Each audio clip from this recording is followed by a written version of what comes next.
For decades, the global energy market has been dictated by one unshakable truth. Saudi Arabia pumps oil and the world buys it. It is the bedrock of the kingdom's immense wealth and its geopolitical invincibility. Yet, beneath the surface of this endless petroleum reservoir, the leadership in Riyadh understands a cold mathematical reality. The oil age has an expiration date. To survive the next century, the world's largest fossil fuel exporter is orchestrating the most ambitious energy pivot in human history. They are not just looking to buy a few solar panels or wind turbines. They are aiming for absolute independent energy autarky. And to achieve that, they are turning to the most concentrated, reliable power source on Earth: nuclear energy. But this isn't merely about buying electricity. Crown Prince Mohammed bin Salman, commonly known as MBS, has dictated this transformation as the absolute core of his Vision 2030 master plan. The goal isn't just to consume nuclear power, it is to build a massive, sovereign nuclear industry from the ground up, entirely on Saudi soil. The centerpiece of this monumental ambition has already been mapped out. Deep in the eastern desert, strategically placed near the border with Qatar and the United Arab Emirates, lies a site known as Duwayhin. This desolate stretch of sand has been selected to become the beating heart of Saudi Arabia's atomic future. The blueprints for Duwayhin don't call for a modest pilot project. The initial construction phase demands two massive, large-scale reactors, each boasting an exact capacity of 1.4 gigawatts electric, or GWA. Effectively, this means injecting enough constant, zero-carbon baseload power into the grid to run millions of homes, desalinate oceans of water, and power the kingdom's futuristic megacities. It is a flex of infrastructural dominance. MBS wants to prove that Saudi Arabia can transition from the kings of crude oil to the undisputed masters of the next energy era. But then, ambition hits reality.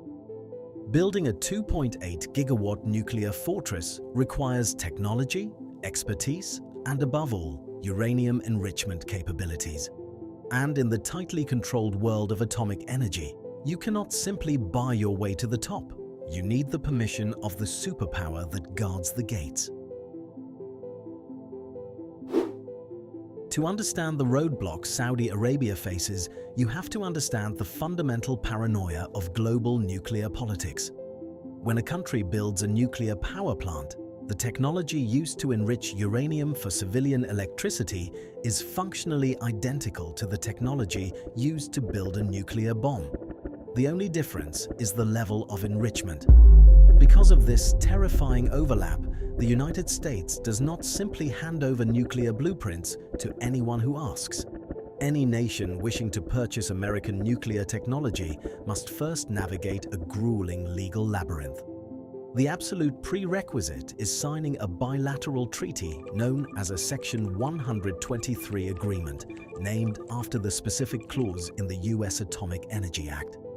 This isn't a mere commercial contract, it is a legally binding commitment to non-proliferation.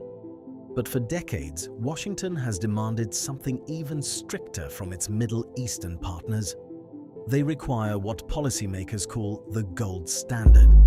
If you sign a gold standard agreement, you must legally forfeit your right to ever enrich uranium or reprocess spent fuel on your own soil. You must buy your fuel from the international market, use it, and return it. Furthermore, the international community demands total transparency. The gatekeeper for this is the International Atomic Energy Agency, and their ultimate enforcement tool is the Additional Protocol. Signing this protocol means granting UN inspectors the authority to conduct unannounced, highly intrusive snap inspections of any facility at any time, to ensure no weapons-grade uranium is being secretly spun in hidden centrifuges. Yet, for Saudi Arabia, accepting these terms is a geopolitical non-starter.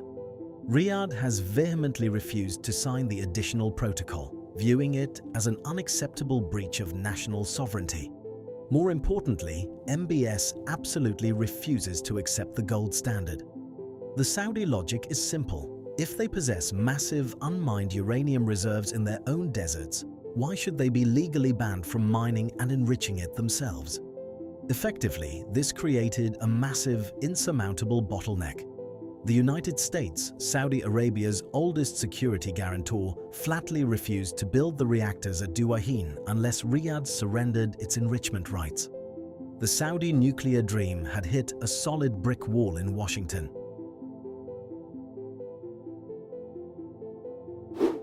If a smaller, developing nation had hit this regulatory wall in Washington, the story would have ended right there. They would have swallowed their pride, signed the gold standard, and accepted the restrictions. But Saudi Arabia is not a typical developing nation, and MBS was not about to beg for American permission. Instead, Riyadh executed a masterful geopolitical pivot. They looked east. If the United States wouldn't build their reactors on their terms, they would simply hire the United States' greatest global rival. Suddenly, the China National Nuclear Corporation, or CNNC, was officially listed as an approved bidder for the Duahin mega project. This wasn't an empty threat. The foundation for this exact moment had been quietly laid years prior. Back in 2022, Beijing and Riyadh shocked Western diplomats when CNNC provocatively opened a sprawling official Middle East headquarters directly in the Saudi capital of Riyadh. Chinese engineers were already on the ground, mapping out uranium extraction and evaluating the terrain. Normally, when a country flirts with Chinese infrastructure projects, Washington can call their bluff. Large-scale nuclear projects are astronomically expensive, usually requiring massive loans from the International Monetary Fund or Western-backed institutions. The US can simply squeeze the financing. But then, the Americans realized the terrifying reality of Saudi Arabia's unique position. They didn't need a single dollar of Western credit. Standing behind the Duahin project is the Saudi Public Investment Fund, or PIF. Armed with nearly $1 trillion in assets, the PIF is the ultimate geopolitical cash lever. If Washington said no, MBS could simply write a check to Beijing and buy the Chinese reactors in cash. Effectively, the power dynamic inverted overnight. Saudi Arabia had weaponized its immense wealth to bypass the US regulatory apparatus completely. The prospect of Chinese state-owned companies building, managing, and fueling a nuclear fortress in the heart of the Middle East triggered an absolute panic in the Pentagon and the State Department. Washington had a choice: stick to their strict non-proliferation principles or lose the region to China forever.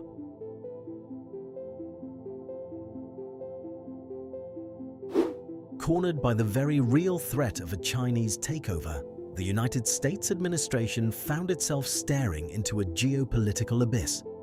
The stakes had rapidly escalated far beyond the concrete walls of the Duahin reactors. The American hesitation was no longer just about nuclear proliferation. It was about the survival of the American-led global order. At the center of this panic was the petrodollar. For half a century, the backbone of US financial hegemony has been the simple fact that global oil is traded in US currency. But with Saudi Arabia actively courting the BRICS alliance and flirting with the idea of pricing oil in the Chinese yuan, the US economy faced an existential threat. If Riyadh drifted completely into China's orbit over a nuclear dispute, the petrodollar system could fracture. For years, Washington had tried to use this nuclear deal as geopolitical leverage. The original American plan was to tie the nuclear technology to a historic foreign policy victory. A mega deal requiring the formal normalization of diplomatic relations between Saudi Arabia and Israel. It was supposed to be a masterstroke of diplomacy. But the new Trump administration has refused to blink. In a blunt ultimatum that reshuffled the entire geopolitical deck, Donald Trump officially tied the nuclear agreement directly to Saudi Arabia's participation in the Abraham Accords. Effectively, if MBS wants American reactors, he must now give Washington its coveted diplomatic victory with Israel in return. Behind closed doors, negotiators began drafting a new, unprecedented bilateral framework. The details of this agreement represent a staggering departure from decades of established, non-negotiable policy. The proposed US-Saudi nuclear agreement is structured for an exact duration of 30 years, but the most shocking, paradigm-shifting concession is what the agreement deliberately leaves out. For the first time in modern Middle Eastern history, the US is prepared to drop the strict requirement of the gold standard. They are effectively waiving their absolute veto right, quietly opening the door for Saudi Arabia to eventually mine, mill, and enrich uranium entirely on its own soil, using its own sovereign technology.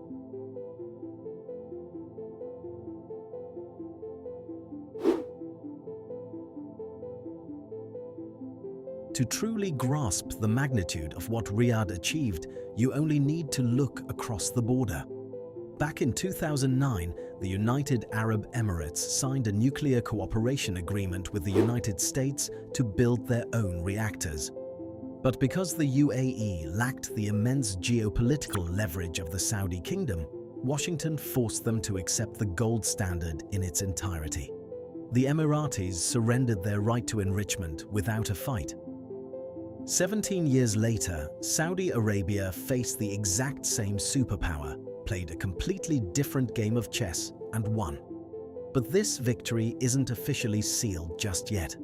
The final hurdle for this unprecedented 30-year treaty lies on Capitol Hill. The US Congress must review the agreement, and lawmakers are now trapped in an impossible dilemma. If they vote to block the deal over non-proliferation concerns, they immediately hand the entire Saudi nuclear sector and potentially the future of the petrodollar directly to Beijing. If they approve it, they officially dismantle the very non-proliferation framework the United States has spent half a century building. Ultimately, this is a story about the brutal mathematical mechanics of a rapidly changing world order. The US-Saudi nuclear deal proves that we have decisively entered a new era of global containment. Washington's primary geopolitical objective is no longer strictly about stopping the spread of nuclear technology or enforcing rigid non-proliferation treaties. It is entirely about stopping the spread of Chinese infrastructure and influence. When forced to choose between maintaining the pristine integrity of the gold standard and maintaining their strategic grip on the Middle East, the United States swallowed its pride and chose the latter. Effectively, Saudi Arabia has proven that in the 21st century, traditional superpowers no longer unilaterally dictate the rules of global technology transfer. The rules are now written by whoever holds the greatest strategic leverage. And right now, sitting atop a nearly $1 trillion sovereign wealth fund, massive unmined uranium deposits, and the foundational keys to global energy markets, the architects of Vision 2030 are holding all the cards.